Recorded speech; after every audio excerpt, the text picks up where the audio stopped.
ರಾಮನಲ್ಲಿ ಪ್ರಾರ್ಥನೆ ಮಾಡಿ ತಮ್ಮ ಕಾಣಿಕೆಗಳನ್ನು ಅರ್ಪಿಸಿದರಲ್ಲ, ಆ ನಂಬಿಕೆಗಳನ್ನ ಇವತ್ತು ಬಿಜೆಪಿ ದುರುಪಯೋಗಪಡಿಸುತ್ತೆ. ಅವತ್ತು ಮೊದಲು ನಮ್ಮ ದೇಶದ ಮೇಲೆ ದಂಡೆತ್ತಿ ಬಂದು ನಮ್ಮ ಆಸ್ತಿ ಸಂಪತ್ತಿನೆಲ್ಲ ಲೂಟಿ ಮಾಡಿದರು.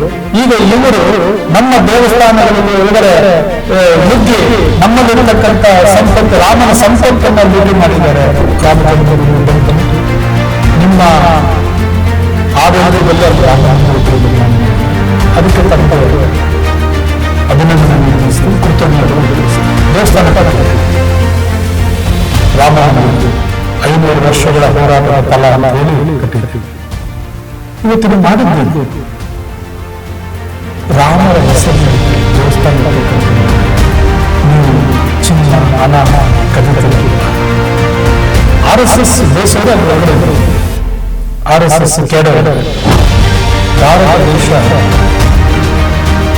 ಹಿಂದುಳಿದ ಅಂತಕ್ಕಂಥ ಇವರು ಬಿಂಬಿಸ್ತಾ ಇದ್ದಾರೆ.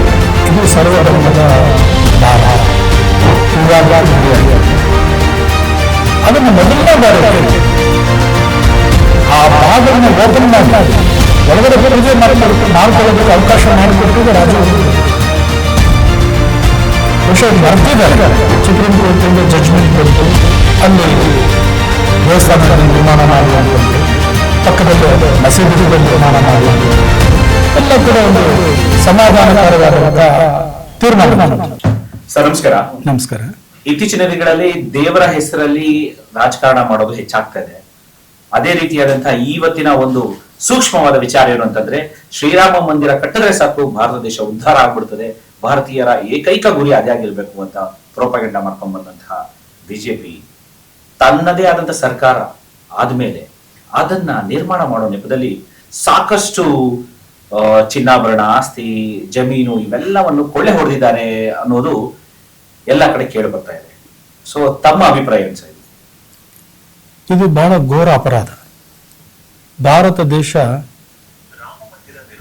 ಹಿಂದುತ್ವ ಅಂತಕ್ಕಂಥ ಇವರು ಬಿಂಬಿಸ್ತಾ ಇದ್ದಾರೆ. ಇದು ಸರ್ವಧರ್ಮದ ಭಾರತ.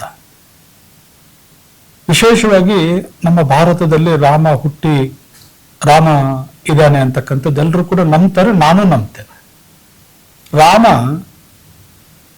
ದೇವಸ್ಥಾನದ ಬಂದು ಕಾಲಘಟ್ಟಗಳಲ್ಲಿ ಇದು ಮೊಘಲರ ಆಡಳಿತಕ್ಕೆ ಹೋಗಿ ಅದು ರಾಮ ಜನ್ಮಭೂಮಿ ಅಲ್ಲಿ ಮಸೀದಿ ಅಂತಕ್ಕಂಥದ್ದು ನಿರ್ಮಾಣ ಆಗಿ ಬಹಳ ವರ್ಷಾನುಗಟ್ಟಲೆ ಅದು ವಿವಾದಕ್ಕೆ ಗುರಿಯಾಗಿತ್ತು. ಅದನ್ನು ಮೊದಲನೇ ಬಾರಿಗೆ ಆ ಭಾಗಗಳನ್ನ ಓಪನ್ ಮಾಡಿ ಒಳಗಡೆ ಪೂಜೆ ಮಾಡ್ಕೊಳ್ಳೋದಕ್ಕೆ ಅವಕಾಶ ಮಾಡಿಕೊಟ್ಟಿದ್ದೆ ರಾಜೀವ್ ಗಾಂಧಿ ಅವರು. ಬಹುಶಃ ಮರ್ತಿದ್ದಾರೆ. ರಾಮ ಜನ್ಮಭೂಮಿಯಲ್ಲಿರ್ತಕ್ಕಂಥ ರಾಮ ವಿಗ್ರಹಗಳನ್ನ ಪೂಜೆ ಮಾಡ್ಕೊಳ್ಳೋದಕ್ಕೆ ರಾಜೀವ್ ಗಾಂಧಿ ಅವರು ಮೊದಲನೇದಾಗಿ ಅದಕ್ಕೆ ಅವಕಾಶ ಕೊಟ್ಟಿದ್ರು. PV ನರಸಿಂಹರಾವ್ ಅವರ ಕಾಲದಲ್ಲಿ ರಾಮ ಜನ್ಮಭೂಮಿ ಎಲ್ಲ ಕೂಡ ಕೆಡವುದಾಯಿತು. ಇದು ಸುಪ್ರೀಂ ಕೋರ್ಟ್ ಅಲ್ಲಿ ಕೇಸ್ ಇದ್ದಿದ್ದಕ್ಕೆ ಯಾರು ಕೂಡ ಈ ಬಗ್ಗೆ ಯಾರು ಮಾತನಾಡೋದಕ್ಕೆ ಬರೋದಿಲ್ಲ. ನ್ಯಾಯಾಲಯದಲ್ಲಿ ಈ ಮೊಕದ್ದಮೆ ಇದ್ದಾಗ ಅದ್ರ ಬಗ್ಗೆ ವಿಮರ್ಶೆ ಮಾಡೋದು ಕೋರ್ಟ್ ಕಂಟೆಂಪ್ಟ್ ಆಗುತ್ತೆ. ಆಯ್ತು, ಸುಪ್ರೀಂ ಕೋರ್ಟ್ ಇಂದ ಜಡ್ಜ್ಮೆಂಟ್ ಬಂತು, ಅಲ್ಲಿ ದೇವಸ್ಥಾನ ನಿರ್ಮಾಣ ಮಾಡಿ ಅಂತಂದ್ರು, ಪಕ್ಕದಲ್ಲೇ ಮಸೀದಿ ಕೂಡ ನಿರ್ಮಾಣ ಮಾಡಿ ಅಂತಕ್ಕಂಥದ್ದು ಎಲ್ಲ ಕೂಡ ಒಂದು ಸಮಾಧಾನಕರವಾದಂತ ತೀರ್ಮಾನ ಬಂತು.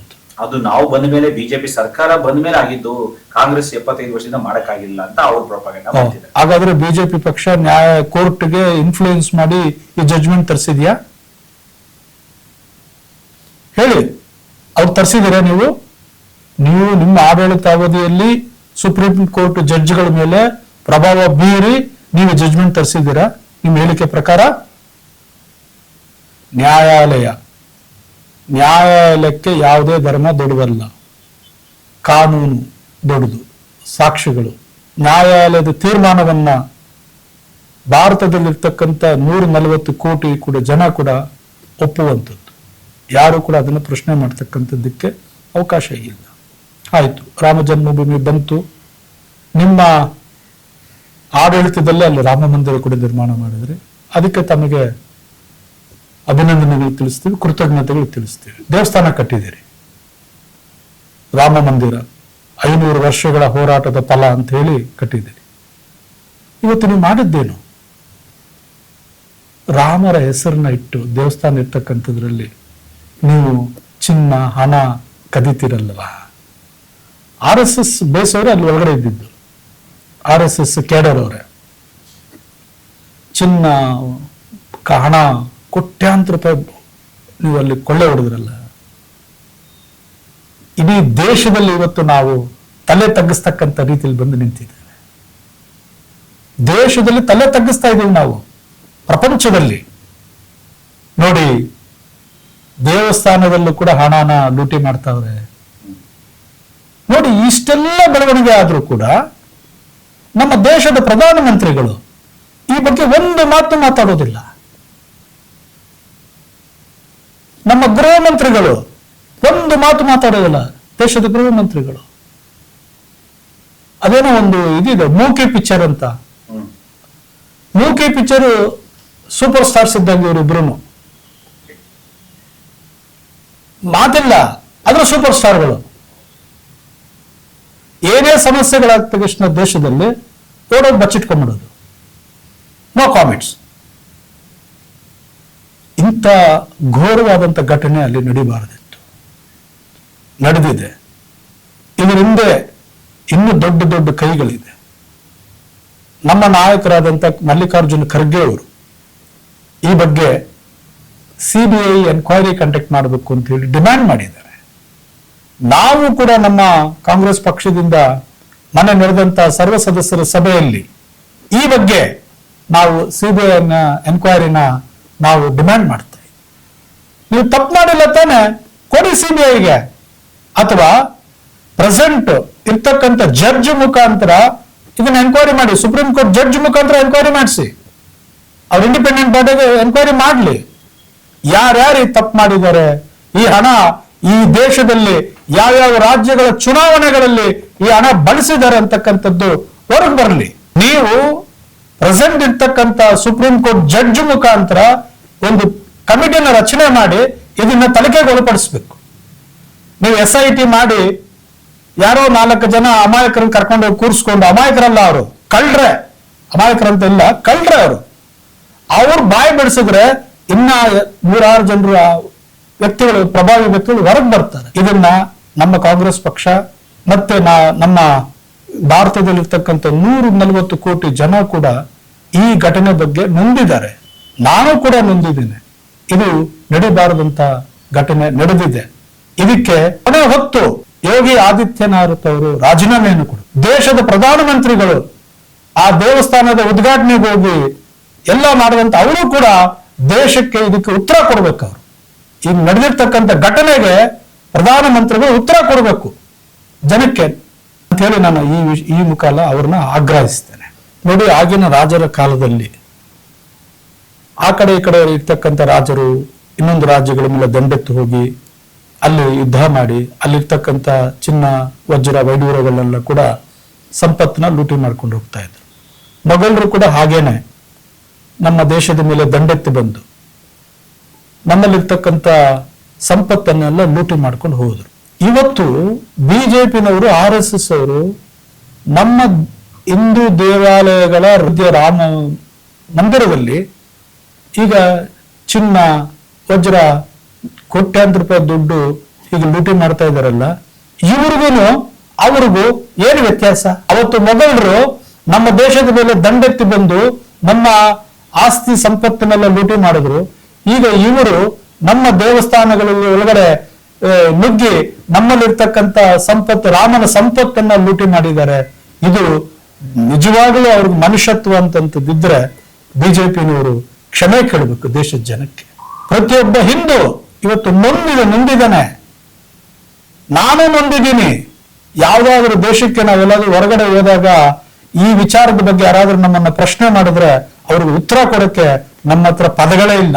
ಇಂಥ ಘಟನೆ ಮೇಲೆ ನಮ್ಮ ನಾಯಕರಾದಂಥ ಮಲ್ಲಿಕಾರ್ಜುನ ಖರ್ಗೆಜಿ ಅವರು, ನಮ್ಮ ನಾಯಕರಾದಂಥ ರಾಹುಲ್ ಗಾಂಧೀಜಿಯವರು ಏನು ಸುಪ್ರೀಂ ಕೋರ್ಟ್ನ ಜಡ್ಜ್ ಮುಖಾಂತರ ತನಿಖೆಗೆ ಒಳಪಡಿಸಿ ಅಂತಕ್ಕಂಥದ್ದನ್ನ ಡಿಮ್ಯಾಂಡ್ ಮಾಡಿದ್ದಾರೆ. ಅದನ್ನ ಈಗೇನು ಕೇಂದ್ರ ಸರ್ಕಾರ ಆ ಪ್ರಕಾರವಾಗಿ ನಡ್ಕೋಬೇಕು. ಒಂದು ವೇಳೆ ಅವರು ಇವತ್ತು ಮಾಡಲಿಲ್ಲ ಅಂತಂದ್ರೆ 29ರಲ್ಲಿ ಕಾಂಗ್ರೆಸ್ ಸರ್ಕಾರ ಕೇಂದ್ರದಲ್ಲಿ ಬರ್ತಕ್ಕಂಥದ್ದಕ್ಕೆ ಅಧಿಕಾರ ಬರೋದು ಶತಸಿದ್ಧ. ರಾಹುಲ್ ಗಾಂಧಿ ಅವರು ಪ್ರಧಾನಮಂತ್ರಿ ಆಗ್ತಕ್ಕಂಥದ್ದು ಶತಸಿದ್ಧ. ನಮ್ಮ ಸರ್ಕಾರ ಬಂದ ಮೇಲೆ ಖಂಡಿತವಾಗ್ಲೂ ಇದನ್ನೆಲ್ಲ ಕೂಡ ನಾವು ತನಿಖೆಯನ್ನು ಮಾಡಿಸಿ ಯಾರು ರಾಮನಿಗೆ ದ್ರೋಹ ಮಾಡಿದ್ದಾರೆ ಅವರಿಗೆ ಸರಿಯಾದಂತ ಶಿಕ್ಷೆನ ನಾವು ಕೊಡಿಸ್ತೇವೆ. ಸರ್, 500 ವರ್ಷಗಳ ಬಹುದಿನದ ಕನಸು ಭಾರತೀಯರು ರಾಮ ಮಂದಿರ ನಿರ್ಮಾಣ ಆಗ್ಬೇಕು ಅಂತದ್ದು ಇವತ್ತು ನಿರ್ಮಾಣ ಆಯ್ತು.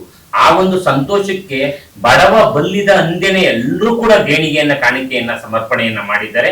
ಇವತ್ತದು ಅಲ್ಲಿ ತುಂಬಾ ಸೆಕ್ಯೂರಿಟಿ ಇದ್ರೂ ಕೂಡ ಅದನ್ನ ಮರೆಮಾಚಿ ನಡೀತಕ್ಕಂಥ ಕಳ್ತನ ಇವತ್ತೆಲ್ಲ ಇಡೀ ದೇಶಕ್ಕೆ ಗೊತ್ತಾಗಿದೆ ಸರ್. ಇದು ರಾಮ ಮಂದಿರದ ಒಂದಾದ್ರೆ ದೇಶದಲ್ಲಿ ಇನ್ನೂ ಶಕ್ತಿಯನ್ನ ಉಳಿಸ್ಕೊಂಡಿರ್ತಕ್ಕಂಥ ಪವಿತ್ರವಾದ ನಾನಾ ದೇವಾಲಯಗಳ ಸ್ಥಳಗಳಿದ್ದಾವೆ.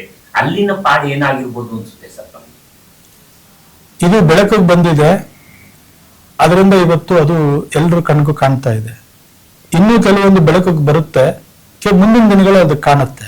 ಈಗ ನೋಡಿ, ನಮ್ಮ ಮುಖ್ಯಮಂತ್ರಿಗಳು ಡಿ ಕೆ ಶಿವಕುಮಾರ್ ಸಾಹೇಬರು ಕರ್ನಾಟಕ ರಾಜ್ಯದಲ್ಲಿ ಎಲ್ಲ ಮುಜರಾಯಿ ಇಲಾಖೆಗೆ ಒಳಪಟ್ಟಂತ ಎಲ್ಲಾ ದೇವಸ್ಥಾನಗಳಲ್ಲೂ ಕೂಡ ಇನ್ನು ಮುಂದೆ ಎಲ್ಲ ಏನು ಈ ಹುಂಡಿ ತೆಗಿತಕ್ಕಂಥ ಸಂದರ್ಭ ಆಗಿರ್ಬೋದು, ಎಲ್ಲಾ ವಿಧದಲ್ಲಿ ಸಂದರ್ಭದಲ್ಲೂ ಕೂಡ ಸಿಸಿ ಕ್ಯಾಮೆರಾಗಳನ್ನು ಇಟ್ಟು ಅದನ್ನ ಎಣಿಕೆ ಮಾಡಿ ಪಾರದರ್ಶಕವಾಗಿ ಮಾಡಬೇಕು ಅಂತಕ್ಕಂಥದ್ದಕ್ಕೆ ಆದೇಶವನ್ನ ನಿನ್ನೆ ಕೊಟ್ಟಿದ್ದಾರೆ ನಮ್ಮ ಮುಖ್ಯಮಂತ್ರಿಗಳು. ಇದು ಹಿಂದೂ ಧರ್ಮನ ರಕ್ಷಣೆ ಮಾಡ್ತಕ್ಕಂಥದ್ದಕ್ಕೆ ಮತ್ತು ಪಾರದರ್ಶಕತೆಗೆ ನಮ್ಮ ಕಾಂಗ್ರೆಸ್ ಸರ್ಕಾರದ ಬದ್ಧತೆ ಇದು. ನಾವು ಬದ್ಧತೆಯಿಂದ ಇದ್ದೀವಿ. ಬಡವರಿಂದ ಹಿಡಿದು ಶ್ರೀಮಂತರವರೆಗೂ ರಾಮನ ಮೇಲೆ ಇರ್ತಕ್ಕಂಥ ಭಕ್ತಿಯಿಂದ ಅಯೋಧ್ಯೆಗೆ ಏನು ಭೇಟಿ ಕೊಟ್ಟು ರಾಮನಲ್ಲಿ ಪ್ರಾರ್ಥನೆ ಮಾಡಿ ತಮ್ಮ ಕಾಣಿಕೆಗಳನ್ನು ಅರ್ಪಿಸಿದರಲ್ಲ, ಆ ನಂಬಿಕೆಗಳನ್ನ ಇವತ್ತು ಬಿಜೆಪಿ ದುರುಪಯೋಗ ಪಡಿಸ್ಕೊಂಡಿದೆ. ಇದಕ್ಕೆ ಹೊಣೆ ಹೊತ್ತು ಪ್ರಧಾನಮಂತ್ರಿಗಳು ಮತ್ತೆ ಆ ರಾಜ್ಯದ ಮುಖ್ಯಮಂತ್ರಿಗಳು ರಾಜೀನಾಮೆ ಕೊಡಬೇಕು ಅಂತೇಳಿ ನಾನು ಈ ಮೂಲಕ ಆಗ್ರಹಿಸ್ತೇನೆ. ಖಂಡಿತವಾಗ್ಲೂ ಈಗಿರ್ತಕ್ಕಂಥ ಸರ್ಕಾರ ಏನು ಈ ಹಗರಣ ನಡೆದಿದೆ ಇದನ್ನ ಮುಚ್ಚಿಡೋದಕ್ಕೆ ಅವರು ಆದ್ಯತೆ ಕೊಡ್ತಾರೆ ಹೊರತು ಇದನ್ನ ಅವರು ಯಾವತ್ತೂ ಕೂಡ ಪ್ರಾಮಾಣಿಕವಾಗಿ ಅದನ್ನ ತನಿಖೆಗೊಳಪಡಿಸಿ ಯಾರೇ ಎಷ್ಟೇ ಬಲಿಷ್ಠಿದ್ರು ಕೂಡ ಅವ್ರನ್ನ ಶಿಕ್ಷೆಗೊಳಪಡಿಸಿದ್ರೆ ಯಾರಿಗೂ ನಂಬಿಕೆನೇ ಇಲ್ಲ. ಭಾರತದಲ್ಲಿರ್ತಕ್ಕಂಥ 140 ಕೋಟಿ ಜನನು ಕೂಡ ಈ ಘಟನೆಯಿಂದ ನೊಂದಿರ್ತಕ್ಕಂಥವ್ರಿಗೆ ಮುಂದಿನ ದಿನಗಳಲ್ಲಿ 29ರಲ್ಲಿ ಕಾಂಗ್ರೆಸ್ ಸರ್ಕಾರ ಈ ದೇಶದಲ್ಲಿ ಅಧಿಕಾರಕ್ಕೆ ಬರ್ತದೆ. ನಾವು ಅಧಿಕಾರಕ್ಕೆ ಬಂದ ಮೇಲೆ ನಮ್ಮ ನಾಯಕರಾದಂತ ರಾಹುಲ್ ಗಾಂಧೀಜಿ ಅವರು ಪ್ರಧಾನಮಂತ್ರಿಗಳಾದ ಮೇಲೆ ಈ ಒಂದಕ್ಕೆ ಸಂಪೂರ್ಣವಾದಂತ ನ್ಯಾಯವನ್ನು ಕೊಡ್ತಾರೆ ಅಂತಕ್ಕಂಥದ್ದನ್ನ ನಾನು ಸ್ಪಷ್ಟಪಡಿಸ್ತೇನೆ.